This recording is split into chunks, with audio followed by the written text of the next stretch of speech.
Everybody building AI right now is chasing new models, better tools, and better demos. But the thing that actually changed my business and my life was none of that. It was actually something really, really boring. And it's just a folder containing over 1,000 files that becomes the brain of my entire operation. Now, you might have already heard about what a second brain is. You might have probably seen one of these Obsidian brain graphs, or maybe one of these Notion databases. So in this video, I'm gonna show you exactly what a second brain is, the 3 payoffs for actually building it, and then the steps to have yours built this week. So a little bit about myself before we start. My name is Dobie. I'm the founder of Dobot AI, and we run an AI automation/agents agency where we build out systems and operations for dozens of businesses over the last 6 months. And I just wanted to show the exact AI second brain that's built inside my business that absolutely changed everything. So let's get into it. So what exactly is a second brain? Now, if you're on Instagram or YouTube, there's 1,000 different definitions of what this is. But the way that I like to describe it is that it's really just a folder where we store a bunch of files. And these files can be things like MD files or text files or Python files, things like that, that any AI that you use can utilize before it generates anything for you. If you watched any of my other videos or went through my full course, you might realize that this sounds awfully familiar, and that's because it is. This is what we call external memory. So really the main purpose of all of this is instead of talking to AI, like a chatbot, let's say I use ChatGPT or Claude, instead of talking to AI and all it has is the chat window that you're chatting with. So we have like a bunch of chat windows here and you're like, hi. We are building out a system such that the chat window that we talk to, instead of having little chat boxes that's within the chatbots itself, we want to build a big brain. And this brain will just store all of that data and be placed into here, used as context. So what does this actually look like? My second brain is built here inside of VS Code. You could see here that I have this left side, which starts with a folder called Dobie2 at the top left. And you can see I have a bunch of Claude Code extensions enabled as well. And you can just scroll through here and you'll just see folders upon folders upon folders of all the different files that I have within this brain's context. But the cool thing here is that if I just show my Explorer, it's really just a bunch of folders and a bunch of files located in one place on my computer. Now, how does this actually look like in an example? So let's say I want to create an email, and we're gonna do something really high level here. So let's say I wanna write an email, and the goal of this email is really just like, let's say I have 2 emails that I wanna write out to my clients. I have email 1 and email 2. Email 1 is going to be using a generic chatbot, probably how you're using your Claude plan right now. And email 2 is going to use the brain. So here, let's use the brain. And here, let's use the chatbot. We're going to be writing an email to Ben and we're writing up a follow-up email. And we're just going to be doing this twice. All right, so let's say we're going to be sending a follow-up email to Ben. This is how the chatbot will work, right? So we're going to be talking about like, hey, can you create a follow-up email to Ben? And the chatbot's going to be, okay, I'm going to go ahead. I'm going to just write a generic follow-up email. It's really just the chatbot writing a generic email to a person named Ben. Now, what will my brain do? Well, before it actually writes the email, it's going to go through some context that I have previously. So if I go back to my VS Code here, you could see that I actually have this context folder that has agency.md, my brand voice, my owner.md, my core values, and pretty much as much context as possible that actually adds my voice to these emails. So before just creating the follow-up email, well, the agent's gonna go ahead and check all of my context. And this context, again, is just about my business and about myself. Now, but that's not all. We're going to go through and check my clients folder too, right? So underneath the context, we have things like my agency.md, my brand voice, my personal file. We have so many files already that can check to really fine tune this email. But we can also check the clients folder. And this might see the contract that we had already signed, or the contract that I had already sent out, I mean. It might check how the sales call went. And there's a couple more steps within my brain, but really that's more than enough to write a follow-up email with exactly how I word it. So let's actually demo this. So let's just move this down to Opus, and let's just say, write me a follow-up email for Ben. And at the same time that this is generating, let's go to my agent. Let's create another folder here, or another window here. Same exact thing, we're gonna use the model of Opus. Write me a follow-up email for Ben. So what we're seeing from the normal Claude chatbot is that it requires the context. Like this is actually just a perfect example. So it's asking, who is Ben? What's the relationship? What's the last touch point?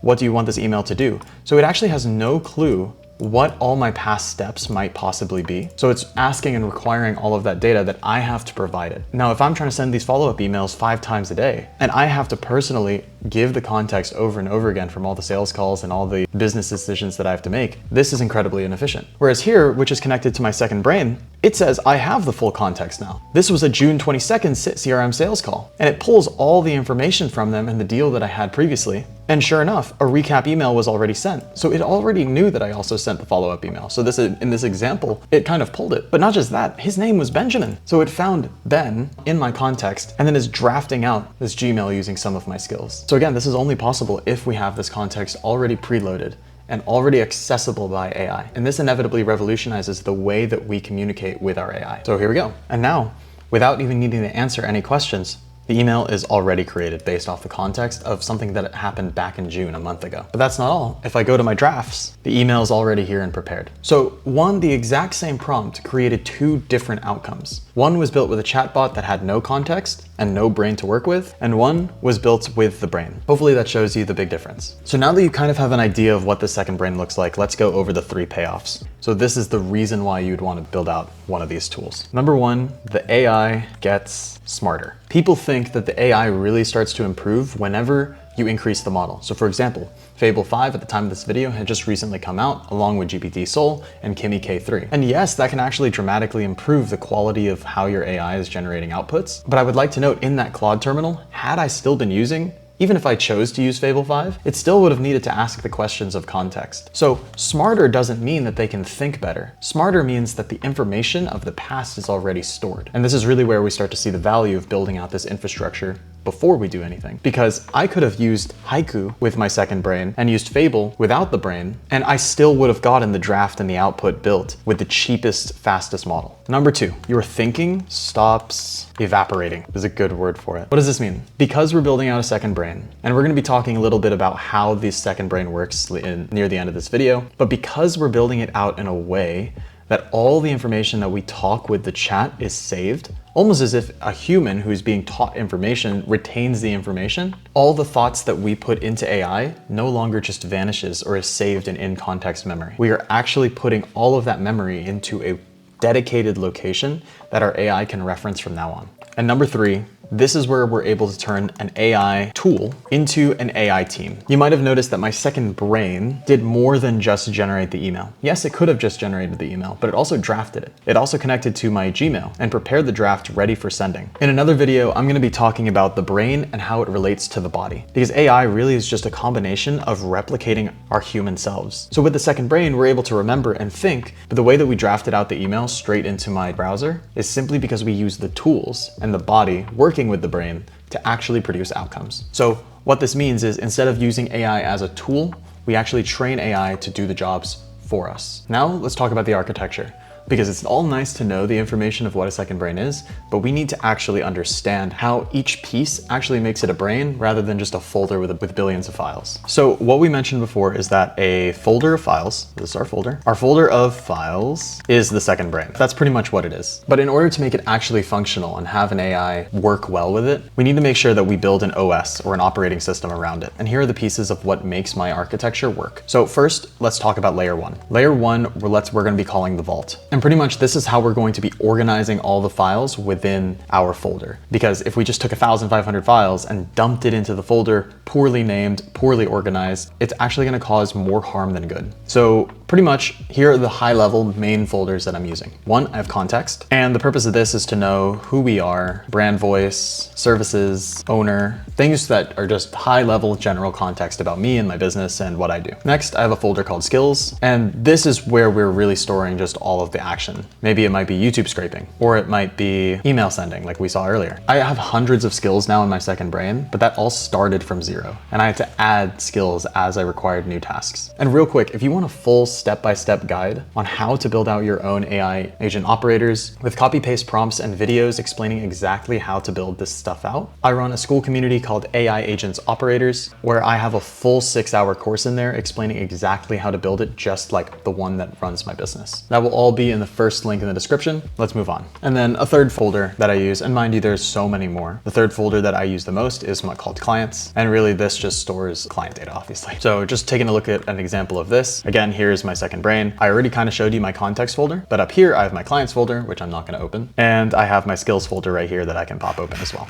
So those are 3 of the folders. You can kind of just look here and see all the different folders that I have currently, each of them with their own purpose. But again, the organization is incredibly important. Now let's move on to layer 2. And on layer 2, this is truly where the biggest bottlenecks start to come in when we try to build something massive like a second brain. So just off of this alone, let me quickly show you this. This is my dashboard. I have 1,784 files. This was 1,500 a week ago. I have all these different files. And if I had this many files without the correct organization structure, again, the entire thing will fall apart. All right, so now we've organized things into folders. We're gonna move on to layer 2, which we are going to be calling backlinks. Work with this example for me. Let's say I have a client, and underneath the client's folder, his name is John, and underneath that John folder, I have his contract, and this contract has to do with a CRM that we're building out for him. So you can see that within subfolders, we move all the way down to the CRM. And this is an incredibly nice looking organization chart, right? We have our CRM here that is connected to the contract, which is connected to John, which is saved under client,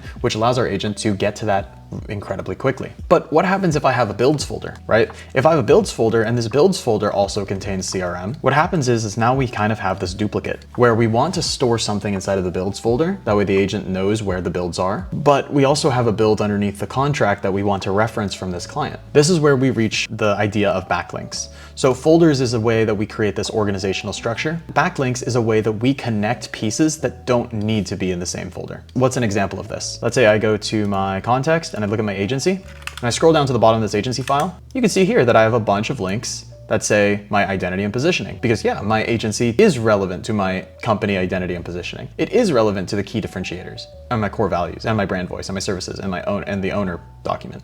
So these created backlinks that connected files together, even though they're not in the same folder. And sure enough, it's a two-way sync. So this allows us to have a second layer of connecting things together. And this significantly improves the efficiency of your agents. Now, the way this looks is I use a tool called Obsidian for this. And you can see here, every single dot is one of my files. So there is 1,700 dots in here. And each of these dots, you can see all of the lines that connect to each other. This is what the agent will traverse. So if I ask the agent, for example, let's say I go to sell any B2B offer, and I hover over this, you can see that this is related to the offer positioning. And offer positioning is related to agency positioning niching, and that's related to competitive analysis. So if I were to ask my agent to help me with competitive analysis, yes, it can look at the skills within the folder too, but it can also look at the skills that are most relevant to its closest connections. So now you kind of understand why these second brains look like that. So now we have layer 1 and layer 2. Let's move on to layer 3. And this layer is really just how we're going to keep everything set and make sure that it's working as we have more chats and more files added. And I call this the janitor. The idea of the janitor is really to look at the file structure and the backlink structure that we talked about in layer 1 and layer 2 and build out a repetitive method that cleans up the brain. The thing about building a file structure like this is that entropy is your worst enemy, meaning the more that you add to the system, the more complex and the more mistakes that's gonna happen. So what I have built out is a janitor that goes in every single day and reads all the new files that were added, sorts them into the correct folders if they're not sorted already, and then connect the backlinks to make sure that the brain stays fresh. All right, so now let me show you the 5 steps to actually build this out for yourself. We have step 1. We're going to make the context folders. And the cool thing about this is that you can kind of stop at any step and it will still progressively get better. So if you only made your context folders and that's it, you would still have the ability to write better emails. This would be the general context folder. This could be your SOPs folder. This could be your clients folder. If you're a student, this could be your classes folder. Again, this is applicable to almost anybody. You just have to be creative and find the way that it applies to you. Then we move on to step 2. This is write the context files. And this is what is actually stored within this general context folder. It kind of gets a little confusing because we're using the same word context, but just know context as a whole, like the meaning is just information that we're storing, or in the brain's case for folder structure, we're calling context the highest level information. So things like brand voice, your story, if you have a business, your business like core values, things like that. Step 3, I like to call the brain dump. If you're creating a second brain, the only way that it's ever gonna get the information from your head is if you dump it into your head. I have a full SOP in my school community that tells you exactly how to run a context interview such that you get all the information from your brain into the second one. Next, we have step 4. This is where we ensure that we're pointing the AI at the brain. So make sure you ask your AI, look, all this context is here first. I want you to go through this context researching order before providing me an output. And step 5, automate the cleanup. So depending on how you want to build out your janitor, make sure that all the files, no matter how many you add, gets organized with the folder structure and the backlinks. So now, after you've built all of this out, you now have a brain that has all the information that was in your head, such that the AI can use correct context to produce outputs. If you want a full walkthrough on how to build this, that is exactly what AI Agents Operators is, my school community, where I teach this full build in order, from the vault to all of the layers, as well as copy-paste SOPs on getting this done within a quick weekend. Plus, you get a community full of owners who are building the exact same thing you are, so you can meet new people and share your ideas. That'll be in the first link in the description. We're running an early bird price right now, so don't miss out on it. And if you enjoyed this video, check out this video right here, where it is my full AI Agents course for beginners. See you there.